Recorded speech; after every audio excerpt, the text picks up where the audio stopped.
सुनते ही जहन में किसका चेहरा आता है? ज्यादातर लोगों के लिए वो चेहरा है एल्बर्ट आइंस्टीन का।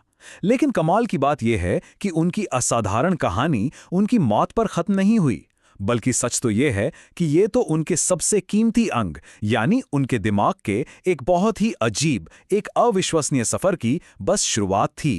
तो चलिए आज इसी सवाल के जवाब को ढूंढते हैं। ये कहानी सिर्फ एक दिमाग की नहीं है, यह उस खोज की कहानी है जो हमें यह समझने में मदद करती है कि आइंस्टीन जैसा दिमाग आखिर इतना स्पेशल, इतना खास क्यों था। देखिए, आइंस्टाइन को इस बात का पूरा अंदाजा था कि दुनिया उन्हें किस नज़र से देखती है, और अपनी इसी शोहरत को समझते हुए उन्होंने अपने शरीर को लेकर एक बहुत ही साफ और एक अंतिम इच्छा जाहिर की थी। वो बिल्कुल नहीं चाहते थे कि उनका शरीर किसी भी तरह की रिसर्च या पूजा का विषय बन जाए। उनके निर्देश ना एकदम साफ थे कि उनकी मौत के बाद उनके शरीर का दाह संस्कार कर दिया जाए। उन्हें इस बात का डर था कि उनका शरीर लोगों के लिए एक अजूबा बन जाएगा जिसपे न जाने कैसे कैसे शोध होंगे, और वो ऐसा कतई नहीं चाहते थे। लेकिन 13 अप्रैल 1955 को जो हुआ वो आइंस्टीन की इच्छा का सरेआम मजाक उड़ाने जैसा था। ऑटोप्सी करने वाले पैथोलॉजिस्ट डॉक्टर थॉमस हार्वे ने एक ऐसा बोल्ड, एक ऐसा दुस्साहसी फैसला लिया जिसने इतिहास ही बदल दिया। उन्होंने आइंस्टीन का दिमाग चुरा लिया, और बस यहीं से शुरू हुई उस दिमाग की दशकों लंबी एक बहुत ही हैरत अंगेज यात्रा। डॉक्टर हार्वे के इस एक कदम के बाद जो कुछ हुआ ना, वो किसी थ्रिलर नॉवल से कम नहीं था। अब जाहिर सी बात है, जैसे ही प्रिंसटन अस्पताल को इस चोरी के बारे में पता चला, डॉक्टर हार्वे को फौरन नौकरी से निकाल दिया गया। लेकिन हार्वे बहुत चालाक थे। उन्होंने आइंस्टीन के बेटे हैंस एल्बर्ट को यह कहकर मना लिया कि ये जो स्टडी होगी ये विज्ञान और पूरी इंसानियत की भलाई के लिए होगी। तो इस तरह चोरी करने के बाद उन्होंने किसी तरह इसकी इजाजत भी ली। इसके बाद हार्वे उस दिमाग को लेकर फिलाडेल्फिया पहुंचे। वहां उन्होंने पहले तो उस दिमाग की हर एंगल से तस्वीरें ली और फिर बहुत ही बारीकी से उसे काटा। कितने टुकड़ों में? पूरे 240 टुकड़ों में, और हर एक टुकड़े को एक अलग जार में बंद करके रख लिया। अब उन 240 जार में बंद टुकड़ों का वो अजीब सफर शुरू होता है जिसके लिए डॉक्टर हार्वे ने अपनी जिंदगी के कई दशक लगा दिए। ये कोई साइंटिफिक मिशन नहीं रह गया था, ये अब एक जुनून, एक ऑब्सेशन बन चुका था। और इस जुनून की कीमत डॉक्टर हार्वे को अपनी पूरी जिंदगी देकर चुकानी पड़ी। उनकी पत्नी से रोज झगड़े होते थे जिन्होंने उन जार्स को फेंकने तक की धमकी दे डाली, और इसी वजह से उनका तलाक भी हो गया। वो नौकरी बदलते रहे, शहर बदलते रहे, लेकिन दिमाग के वो टुकड़े हमेशा उनके साथ सफर करते रहे। सोचिए, इस एक जिद की वजह से उनका मेडिकल लाइसेंस तक चला गया और उन्हें एक प्लास्टिक फैक्ट्री में काम करना पड़ा। और सबसे हैरान करने वाली बात जानते हैं क्या है? इस दिमाग पर पहली साइंटिफिक स्टडी पूरे 30 साल बाद 1985 में पब्लिश हुई।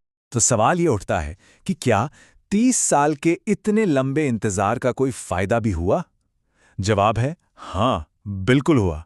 आखिरकार हार्वे ने दिमाग के सैंपल्स दुनिया भर के बड़े बड़े न्यूरोलॉजिस्ट को भेजने शुरू किए, और फिर धीरे धीरे एक जीनियस के दिमाग के राज दुनिया के सामने आने लगे।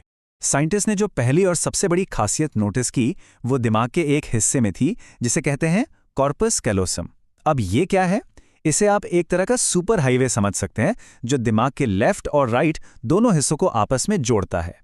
हमारे दिमाग का जो लेफ्ट साइड है वो लॉजिक, लैंग्वेज और मैथ्स जैसे काम करता है, और जो राइट साइड है वो क्रिएटिविटी, आर्ट और इमेजिनेशन की दुनिया संभालता है। कॉर्पस कैलोसम इन दोनों के बीच एक पुल की तरह काम करता है। इसे ऐसे समझ लीजिए जैसे कीबोर्ड पर दोनों हाथों से टाइप करते हुए अगर एक हाथ कोई गलती करे तो दूसरा हाथ फौरन उसे ठीक कर देता है ना? बस दिमाग में यही बिजली की तेजी वाला कनेक्शन कॉर्पस कैलोसम की वजह से होता है। और आइंस्टाइन के केस में कमाल की बात यह थी कि उनका कॉर्पस कैलोसम एक आम इंसान के मुकाबले कहीं ज्यादा मोटा और मजबूत था। इसका सीधा सा मतलब यह हुआ कि उनके दिमाग के लॉजिकल और क्रिएटिव हिस्सों के बीच जो बातचीत होती थी वो बहुत तेज और गहरी थी। शायद यही वजह थी कि वो इतने मुश्किल साइंटिफिक कॉन्सेप्ट्स को भी इमेजिन कर पाते थे। लेकिन कहानी में एक और दिलचस्प मोड़ है। आपको जानकर हैरानी होगी कि आइंस्टीन का दिमाग वजन में एक औसत दिमाग से हल्का था। साइंटिस्ट का मानना है कि ऐसा इसलिए था क्योंकि उनके दिमाग की जो बाहरी परत थी वो पतली थी, जिससे हुआ ये कि न्यूरॉन्स यानी दिमाग के सेल्स और ज्यादा घने हो गए और पास पास आ गए। बस इतना ही नहीं, उनके दिमाग की बनावट का जो पैटर्न था वो भी बहुत अलग था। इसी खास बनावट के चलते उनके न्यूरॉन्स के बीच इन्फॉर्मेशन का फ्लो तूफानी रफ्तार से होता था। शायद यही वजह है कि वो बड़ी बड़ी मैथमेटिकल कैलकुलेशंस बिना कागज कलम के सिर्फ अपने दिमाग में ही कर लेते थे। इन सारी खोजों ने साइंस के सबसे पुराने सवालों में से एक को फिर से खड़ा कर दिया। क्या आइंस्टीन इन खासियतों के साथ पैदा हुए थे या फिर उन्होंने इन्हें अपनी मेहनत से बनाया था? नेचर या नर्चर? चलिए इस सवाल का जवाब उनके बचपन की कहानी में ढूंढते हैं। क्या वो हमेशा से एक जीनियस बच्चे थे? हकीकत तो कुछ और ही कहानी बताती है। आइंस्टीन ने 5 साल की उम्र के बाद बोलना शुरू किया था, जबकि ज़्यादातर बच्चे 2-3 साल में बोलने लगते हैं। उनकी याददाश्त भी काफ़ी कमज़ोर थी, यहाँ तक कि उन्हें स्कूल में टेबल्स रटने में भी बड़ी मुश्किल होती थी। लेकिन फिर अचानक कुछ बदला। सिर्फ 12 साल की उम्र में उन्होंने एक ही दिन में ज्योमेट्री की पूरी किताब खत्म कर दी। 14 साल की उम्र तक वो इंटीग्रल और डिफरेंशियल कैलकुलस में माहिर हो चुके थे और महज 26 साल की उम्र में उन्होंने 4 ऐसे क्रांतिकारी रिसर्च पेपर पब्लिश किए जिन्होंने साइंस की दुनिया की नींव हिलाकर रख दी। तो इससे ज़्यादातर साइंटिस्ट्स इसी नतीजे पर पहुंचे कि आइंस्टाइन का दिमाग खास पैदा नहीं हुआ था, बल्कि उसे खास बनाया गया था। कैसे?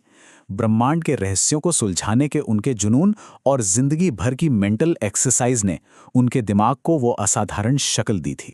तो उस दिमाग का क्या हुआ जिसका सफर इतना लंबा और इतना अजीब था? आज उसके बचे हुए टुकड़े फिलाडेल्फिया के द मटर म्यूजियम में माइक्रोस्कोपिक स्लाइड्स पर बहुत सम्मान के साथ संभाल कर रखे गए हैं। आइंस्टाइन की ये कहानी अपने पीछे एक बहुत बड़ा सवाल छोड़ जाती है। अगर जीनियस पैदा नहीं होते बल्कि बनाए जाते हैं, अगर प्रतिभा जन्म से नहीं बल्कि जुनून और मेहनत से गढ़ी जाती है, तो हम सब अपनी अपनी क्षमताओं से क्या गढ़ रहे हैं?